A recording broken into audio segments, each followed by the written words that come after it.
Hey you guys, how's it going? I'm here at 64 Skyline and I thought I'd just do a walk around of the house before we go inside.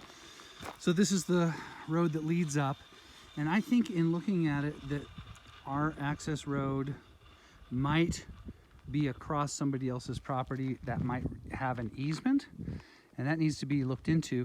It's not a bad situation, it's just something to be aware of. So we've got this little turnaround here, 2-car garage, and this sticking up right there, that is the wellhead, and then that's the propane tank back there. We'll get a slightly closer look at that stuff. Here's the closest neighbor right through here. I would put that at 50 yards, 75 yards. But it is stashed behind this bank of trees. I had to actually come over here to be able to see it, but I believe this fence here is the property line on the west. Looks like largely meadow, so that's cool. It was exceedingly easy to get here, by the way. Not a complicated or lengthy drive. This wraparound patio is pretty dang cool. And this, by the way, is all Trex, which is a synthetic wood. It does very well in the weather. And people use it for decks most commonly because it doesn't warp and twist the way wood does. Here are a couple of sewer cleanouts right here. That tells me that our septic tank is down in this area. In fact, if we wander a little further out here, there they are. So there's the tank lids, 1 and 2. And then over there in the distance, these little pipes sticking up, that is the breather for the leach field. That looks like the second closest neighbor right there. I'm gonna put that at 100 yards. Hard to say, maybe 250 feet. But this whole side of the property is pretty open. And then it's a little denser with trees here. So they sort of tuck the house up into the tree line.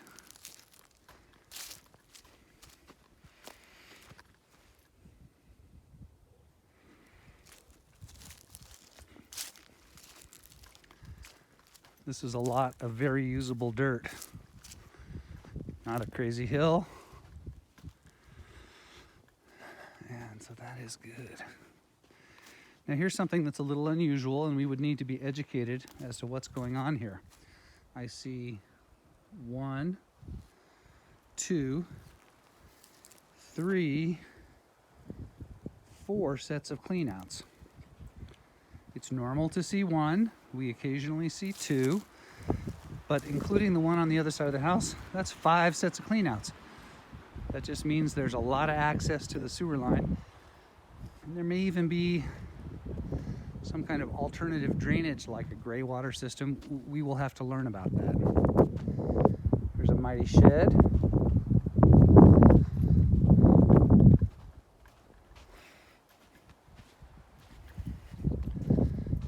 Let's see if it's unlocked. Ooh, it is.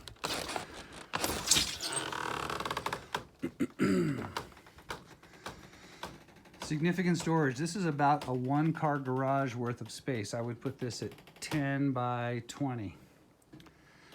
And this makes up for any storage shortage in the house, which didn't seem like it was a problem. I mean, as you'll see here in a minute, there's a lot of storage. So this is the back side of things.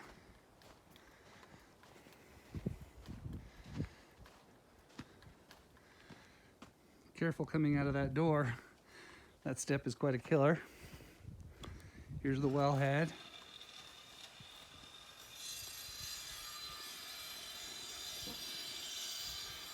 Propane into the house. And again, there's the propane tank right over there.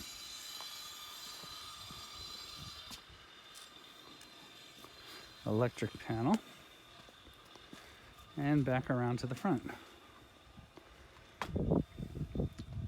This wood appears to be a little weathered. It's in good shape, but it's time for some treatment. I see they've done some drainage control here. This is sloping down towards the garage. And so having this channel here, I think, is important to keep the garage from potentially getting water if there was a heavy rain. If there was a heavy rain.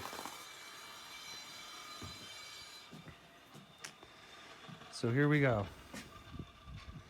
This is a fun touch, a nice thick piece of flagstone here on the threshold. So upon the entryway, you're basically looking into the kitchen and the dining area. The adobe here is a raw finish, meaning you can see the straw and the dirt in the wall itself. So no plaster, no paint, nothing of that type on this level.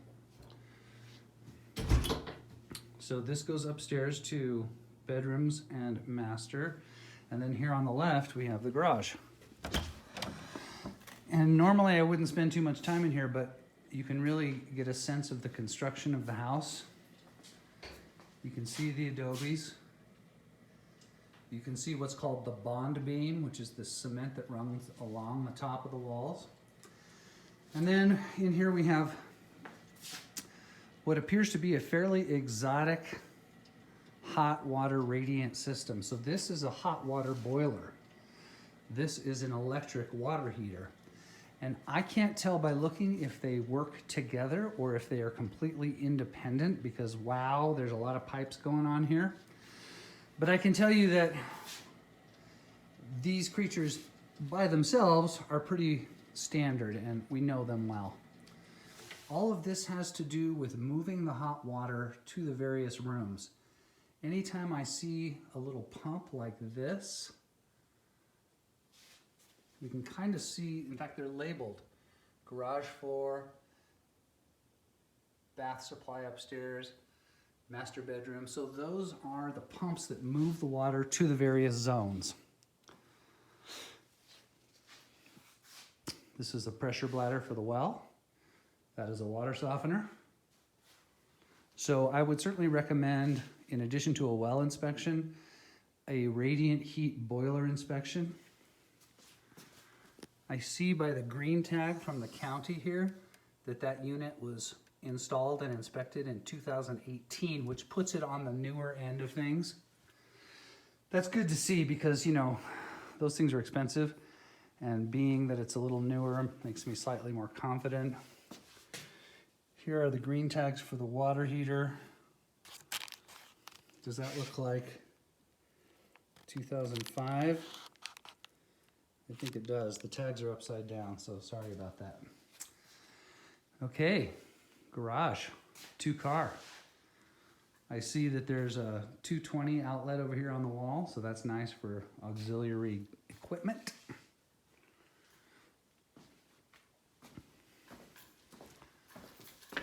Leaving the garage area now. And we'll check out the main part of the house and then we'll go upstairs. 3 steps down, and a very subtle, very tasteful Kiva fireplace. I quite like it.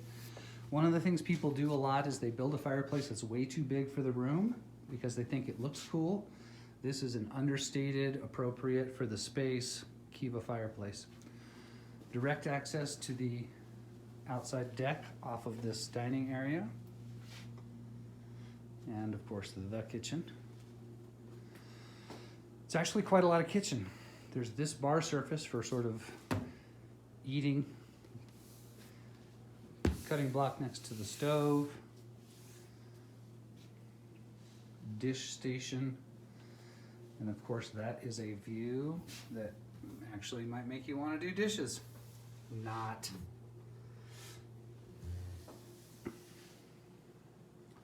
Lots of workspace in here. This is a big workstation.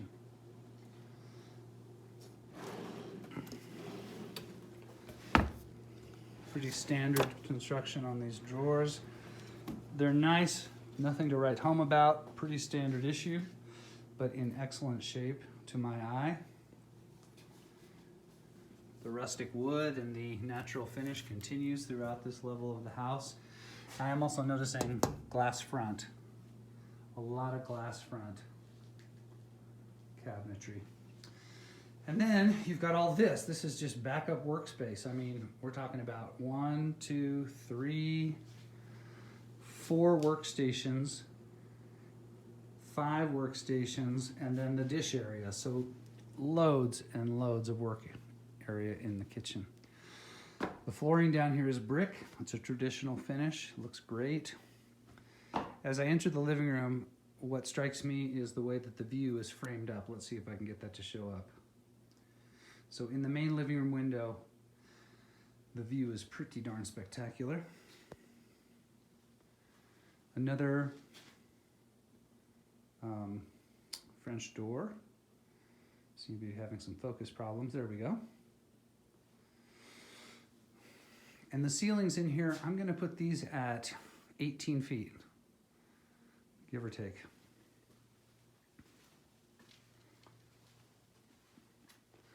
Another understated fireplace. Very organic, very rustic. Big, heavy beams. This, by the way, this cracking, you should look into this, but we call it checking. And it is not considered to be a structural problem. It's a natural progression of the beam. Same thing right here. See that big crack right there? That is called checking. So check into it. Seriously though, we can have a structural engineer if you'd like, but that is very, very common with these big beams. Here's a good example of what happens. The beam gets installed when it's greener and then it dries. It cracks, and you see that gap that's formed? That's because the beam has actually shrunk since it was installed. So beams will twist and crack as part of their natural process. Here is an understair storage and pantry. And that pantry goes back quite a ways. I'm going to put that at 12 feet. So this is a lot of extra storage in here. And there's a light switch. Hallelujah. They're not even using all their shelves.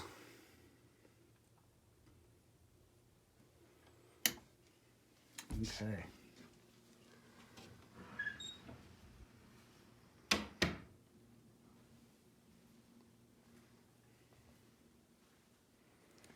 This is just the reverse angle back to the kitchen from the living area.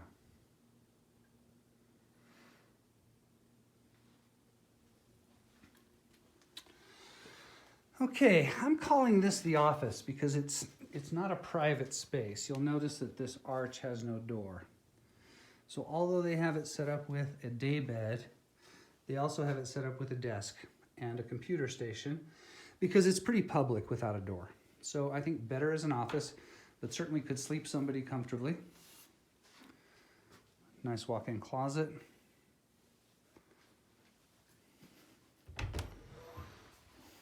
Linen closet.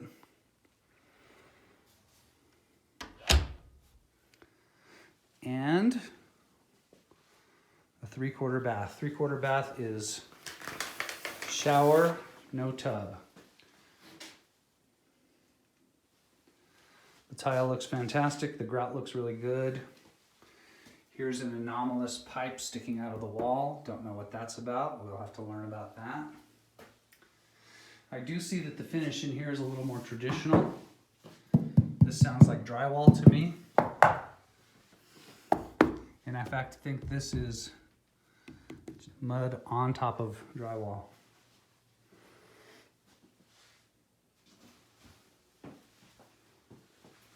It's a nice little bathroom. Also has very high ceilings. And a nice deep windowsill for a plant or what have you. I'm giving these guys very high marks for presentation. It looks great in here. Now here's that door It's a little bit odd, right? There's this 2.5 foot step up here, and there's a similar drop off on that side. So nobody is mistakenly coming out of this door. You have to actually step up over that. Not sure what the original idea was. This room also shares the good view. And there it is.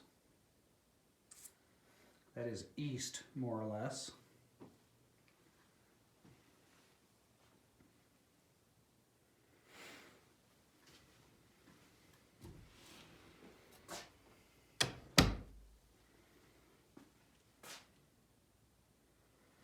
And now we're going to go upstairs.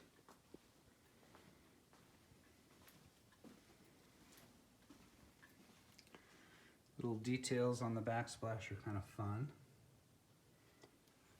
Hieroglyphics.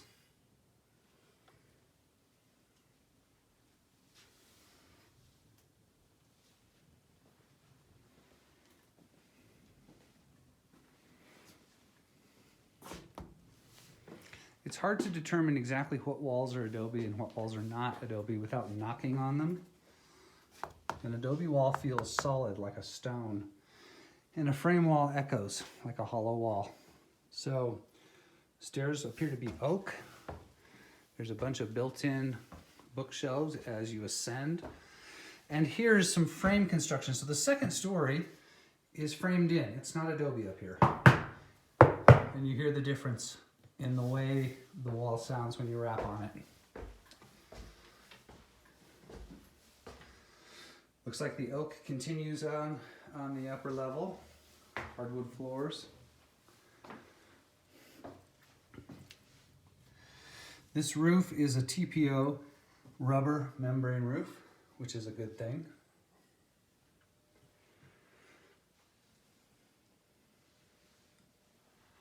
So at this landing, we have a couple steps up into this space, but on the right, we have a bedroom.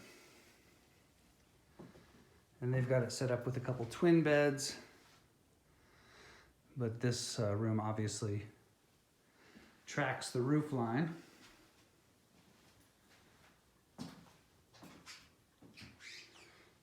This is washer dryer, by the way.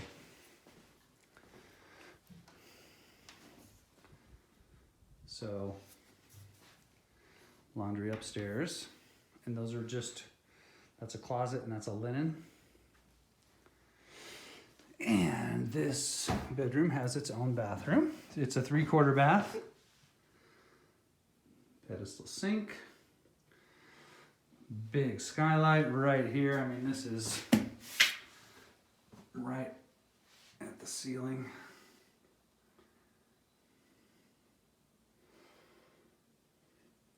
The condition in here is excellent. It is super clean.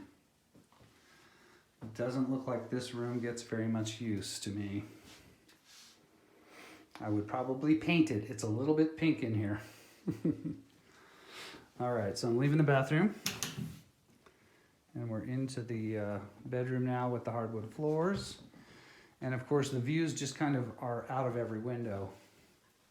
And there's the neighbor again. And let me see if we have a better sense of the surroundings out of a different window. So here's my 2 steps up, and we're in the primary bedroom. So the primary bedroom is actually open via the stairway and landing to the rest of the house. This bedroom is private behind that door. And by the way, I don't think these convey. I think this is decorative art on these walls, just so it's been said. So the master also tracks the roof line in its interior effect. It's actually quite fun. Built-in bookshelves.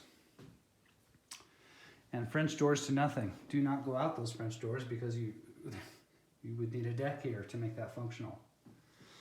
But you can get a sense of the surroundings from up here. Let me get a little closer to the window. So, you know, modest density of homes, not without some neighbors. It's not isolated. but nobody is up in your business either. So you'll just have to make that call. Backup storage here. Little nook of built-ins there. That is a queen size bed for reference. And we're heading into the bathroom, which I think is quite fun, right? They've got this open shower. There is no glass door, there is no shower curtain. It's just open. The tub is fantastic.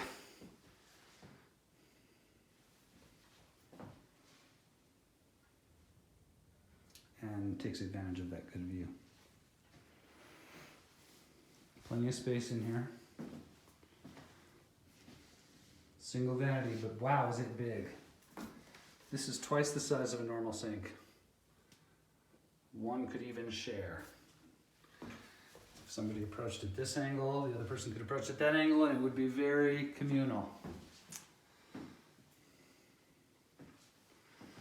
Water closet over here. Plenty of space. And a pretty decent walk-in closet. Swings around the corner. You know, I've seen bigger, but it's also not bad.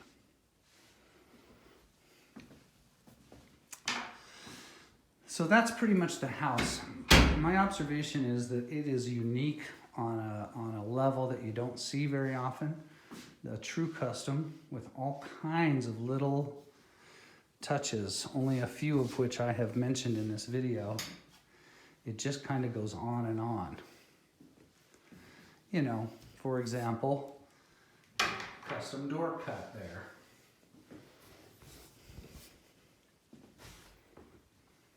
Anyway, I quite like it. It has a small house feel with a lot of square footage to move around in, but not an excessive amount of spaces, right? There's really only 3 bedrooms, and one of them is rather public. So at the end of the day, an excellent amount of space for 2 people. You could probably get 3 or 4 in here, but it might start to get a little snug.